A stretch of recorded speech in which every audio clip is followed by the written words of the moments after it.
Olá, quarto setorianos, tudo bom com vocês? Meu nome é Gabriel Erdi e hoje nós vamos bater um papo sobre essa estreia da segunda temporada de Titans. Quando a primeira temporada estreou, eu fiz um vídeo aqui no canal também, você pode clicar aqui em cima para poder ver. Então nada mais justo do que a gente bater um papo conforme esses episódios forem sendo lançados. Lembrando que quem não me segue lá no Instagram é @quartosetor, eu tô sempre disponível pra gente bater papo sobre filmes e séries. Então quem quiser, entra lá, deixa a hashtag ouvindo YouTube, que aí eu vou dar uma fuçada no perfil de vocês.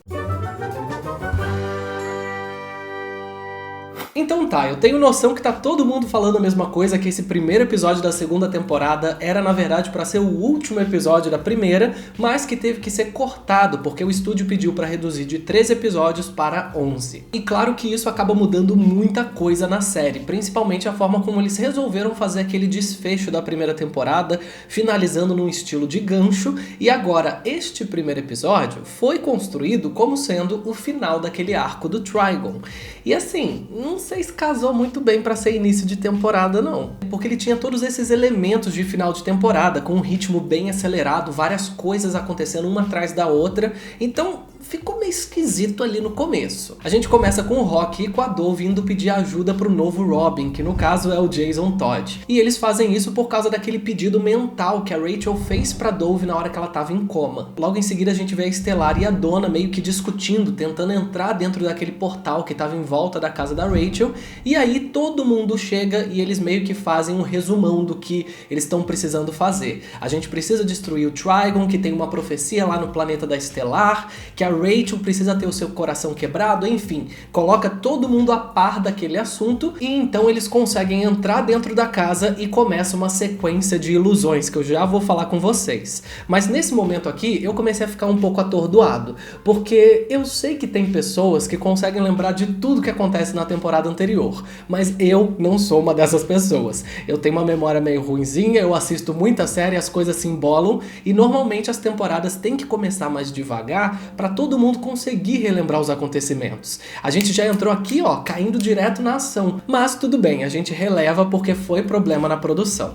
Então a gente volta para aquela sequência de ilusões. O que é essa sequência de ilusões? O Trigon faz com que todo mundo que entrou naquela casa meio que entre num desafio mental para poder fazer com que eles sucumbam para a escuridão. A primeira visão que a gente vê é a da Stellar, e ela tá junto com a Rachel, e a Rachel tá falando para ela, olha, você precisa me matar porque é a única forma da gente solucionar essa questão. E adivinha só, não é que a Stellar realmente mata a Rachel assim do nada dentro da visão dela, é nesse momento que a gente entende que aquilo tudo se passa numa visão, que ela tá se sucumbindo para a escuridão, então a gente tem esse choque de realidade. Mas, particularmente, eu achei muito esquisito a forma como eles construíram essa decisão da Stellar, tendo em vista a relação que ela construiu com a Rachel na última temporada. Em seguida, então, a gente tem a visão da Donna, que ela vê o dia em que seu pai morreu. E essa daqui foi extremamente interessante, porque não foi simplesmente um jogo de ilusões, igual aconteceu com a Stellar. Aqui, a gente teve uma apresentação de backstory,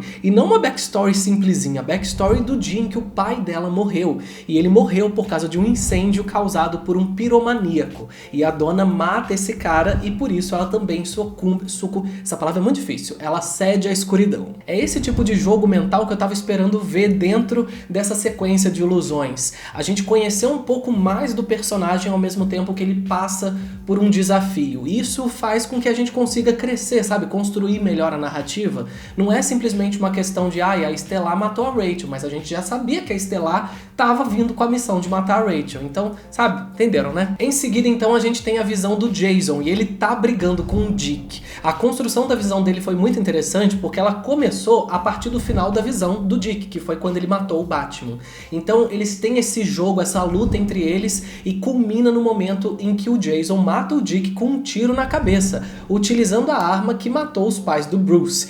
É um clímax bem pesado, não dá pra negar essa questão, mas apesar da luta ter sido extremamente interessante, eu achei que a construção da narrativa em si não foi tão interessante quanto poderia ser. Porque enquanto a da Donna a gente teve mais informações sobre a personagem, a do Jason a gente só viu coisas que a gente já sabe, que é essa espécie de autocomparação que ele faz com o Dick, que é essa rixa que existe entre eles. Então é tudo que a gente já sabia que existia, apenas foi amplificado, ampliado, amplificado, enfim. Mas por fim a gente tem uma ilusão também muito interessante, que é a ilusão do Hank, em que ele vê ele e a Dove utilizando drogas, ele meio que incentiva ela a usar drogas. E eu gostei desse, porque como eu já falei, como a gente está entrando num território de escuridão, da gente fazer jogos mentais, a gente podia explorar muito bem as partes mais profundas dos personagens, as dores deles, as partes de personalidade que eles mesmos não gostam. É uma questão de arquétipo de sombra, que é aquele lado negativo que está dentro da gente. E isso ajudaria a fazer uma construção de personagem muito mais impactante. E eles conseguiram fazer isso com a Donna e com o Hank. Mas o da Stellar e do Jason, eu não achei que aprofundou muito os personagens. Somente mostrou o que a gente já sabia. Essa é a minha opinião sobre essa questão, e fim. Enfim, continuando com a história desse primeiro episódio, a gente continua naquela profecia da Stellar de que o Trigon precisa quebrar o coração da Rachel. E como que ele faz isso? Obviamente, ele usa todo mundo que está possuído nesse momento para poder matar o Mutano. Eles literalmente dão uma surra nele, a gente não sabe se ele morreu, se ele não morreu, ele simplesmente fica caído, ensanguentado no chão, e esse momento é um momento muito triste que quebra o coração da Rachel. Isso faz com que o Trigon coloque a mão dentro do coração dela, tire, esmague o coração e então surge o cristal vermelho tão conhecido que fica na testa dela. Inclusive é neste momento que ele pega o cristal e coloca na testa da Rachel. Agora, deixa eu falar um negócio. Os efeitos especiais eu não vou julgar muito porque eu sei que estava com o orçamento da primeira temporada. Agora na segunda o orçamento vai ser um pouco maior. Mas tem uma coisa que eu fiquei muito na expectativa e não foi o que eu esperava. Na hora que ele coloca o cristal na testa da Rachel, a gente tem todos aqueles efeitos que a gente meio que percebe que é a testa dela se abrindo e o cristal vindo para fora. Porém, na hora que vai colocar o efeito prático, é simplesmente um rubi colado na testa dela, sabe? Eu acho que se eles tivessem colocado um látex, alguma prótese, sabe? Qualquer coisa, uma massa aqui, pra parecer realmente que era a testa dela que estava um pouco aberta com o cristal saindo, teria sido uma construção muito mais coerente com essa atmosfera mais escura da série. Já que não teve isso, colocaram só um cristal colado. Mas tudo bem, minhas birras à parte, na verdade não, eu acho que eu vou ter mais uma birra agora. O Trigon volta para sua forma original e ele sai da casa com vários corvos caindo em volta dele, a grama morrendo e tudo mais. Agora vai outra implicação minha, por favor, não me apedrejem, mas aqui, gente, é o seguinte, quando a gente vê a cena do Trigon saindo da casa, a gente tem uma visão aérea e a gente vê a grama morrendo e a grama verde na frente dele. Essa grama morrendo adquire um tom branco azulado. Na hora que a gente tem um close nele lá no chão, a grama tá bege. Eu sei que é uma coisa muito estúpida de reclamar, mas gente, a solução também era estúpida. É simplesmente na hora de você fazer a correção de cor da cena aérea, você fazer a grama ficar bege, já que você sabe que na outra cena a grama vai estar bege. Eu tô implicando, eu sei, me desculpa, mas eu precisava falar sobre isso. Eu nem tô comentando sobre a animação esquisita que foi a do Trigon, porque eu sei que tava com orçamento ruim, então pelo menos me deixem reclamar da coloração, porque isso não exige muito orçamento. Coloração dá pra fazer bonita. Continuando, a gente descobre então que o Mutano está vivo, ele não morreu, e ele se transforma em mais um animal pra gente colocar na nossa coleção. O Mutano se transforma dessa vez em uma cobra, e aí quando ele aparece pra Rachel, isso meio que quebra ela desse transe que ela tava, porque já que ela foi possuída por ter o seu coração quebrado, quando ela vê que o Mutano tá vivo, seu coração não está quebrado de verdade, ele tá vivo. Foi apenas um susto, foi só um susto. E aí, nesse momento que a Rachel volta a si, ela decide que ela vai atacar o Trigon. Mas antes, ela precisa trazer o Dick de volta do seu transe também. Não sei por que eles fizeram nessa ordem, porque literalmente não influencia nada. Mas a construção é muito interessante. A Rachel vai até o Dick, entra na mente dele e leva ele até aquele dia do circo, que é o dia que ele perdeu os seus pais. E aí a Rachel se joga no trapézio o nome daquele negócio? Eu acho que é. Ela se joga no trapézio para poder fazer o Dick salvar ela.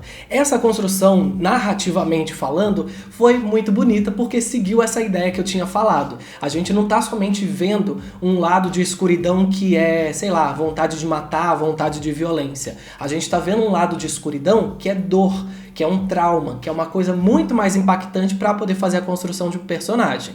Mas, como eu tô sempre aqui morde e assopra, a Rachel se joga no trapézio e quando ela tá caindo, gente, não dá pra defender, porque tá parecendo aquela cena da dona do pedaço que o cara tá caindo assim. Ninguém cai sacudindo os braços, gente. Quando a gente cai tentando segurar nas coisas em volta, virar pro chão pra apoiar a mão. Ninguém é assim, ó... Não existe isso. Mas não me crucifiquem, eu gostei da construção narrativa, eu só não gostei da construção física, prática do negócio. Mas apesar dos apesares, isso faz com que o Dick volte a si mesmo, ele saia desse transe. Agora, o que isso influenciou na cena seguinte, eu não faço ideia. Porque a Rachel decide que vai batalhar contra o Trigon e o Dick não participa dessa luta. Então por que ela precisava acordar ele, sabe? Já que quando ela derrota o Trigon, todo mundo sai do transe. Ele não podia ter saído do transe dessa mesma forma? Não entendi a conexão. Se alguém entendeu e só eu que não tô percebendo, coloca aqui nos comentários pra mim. Chegamos então na batalha final, que era pra estar lá na primeira temporada. E na minha opinião, ela devia realmente ter ficado lá na primeira temporada, porque aqui ficou uma coisa muito acelerada. A batalha foi muito interessante, a gente viu a Rachel acordando seus poderes, todas aquelas sombras surgindo, engolindo o Trigon, destruindo ele ou aprisionando ele, porque tem várias teorias sobre isso. Mas foi uma coisa que, assim, narrativamente falando, não sei se combinou muito bem. Porque a Rachel não conhecia muito bem os seus poderes. Então, como que ela já sabia fazer aquilo que ela fez, sabe? Mas tudo bem, a gente releva essa questão porque realmente eles tiveram um problema de produção. É uma coisa muito chata você ter que acelerar a história de uma forma que você não estava esperando antes. Então, a gente aceita da forma como ficou e provavelmente, obviamente, o Trigon vai voltar mais pra frente porque tem aquela teoria de que ele não foi destruído. Ele tá simplesmente aprisionado no cristal dela ou em algum outro lugar. Temos então uma cena do grupo se despedindo e aqui é o momento que a gente dá uma pisada no freio. A gente começa a segunda temporada naquele ritmo que eu falei com vocês que normalmente temporadas começam. Essa cena da despedida serve para poder mostrar para o público como que eles estão mais próximos, a relação deles, como que tá se formando uma equipe ali dentro. Então é uma construção muito bonitinha e inclusive agora que a gente deu uma desacelerada, a gente começa também a ser apresentado o novo antagonista, que no caso é o Slade. Ele é apresentado como um homem que vive isoladamente numa cabana no meio da floresta até o momento em que ele vê no jornal o Jason gritando que os titãs estão de volta. Isso faz com que ele volte para sua casa principal, não para a cabaninha isolada, e lá é onde tem o arsenal e o seu uniforme, indicando pra gente que ele vai voltar à ativa. E os momentos impactantes não terminam por aí, porque no final do episódio o Dick vai até a mansão do Bruce e o Bruce Wayne aparece na série. Finalmente a gente vê o Batman, mas não como Batman, como Bruce Wayne, e os dois conversam e a gente vê que eles têm uma relação realmente como se fosse de pai e filho, mas um pouco afastada, uma coisa muito esquisita a relação deles. O ponto importante dessa conversa deles é que eles decidem que eles vão reativar os titãs. Então a gente termina o episódio com a equipe do Jason, Dick, Mutano e Rachel chegando naquele super apartamento que vai ser o apartamento dos titãs. E agora, depois que terminou aquela cena lá da Rachel olhando pela janela, eu só fiquei assim, meu Deus, eu preciso ver os próximos episódios. E assim termina o episódio. Eu nunca tinha feito um episódio comentado aqui no canal, mas eu espero que vocês gostem, porque eu realmente tenho opiniões positivas e negativas, eu não escondo nada. Se vocês gostaram desse formato, coloca aqui nos comentários pra eu saber e também clica no gostei, que é uma forma de eu saber se vocês gostaram. Lembrando também que quem puder, compartilhe nas redes sociais, porque eu tô tentando fazer o Quarto Setor crescer e vocês ajudam pra caramba fazendo isso. E quem não for inscrito ainda, seja bem-vindo, clica aqui embaixo, ativa as notificações, quem quiser, e eu vejo vocês no próximo episódio. Essa frase nunca fez mais sentido.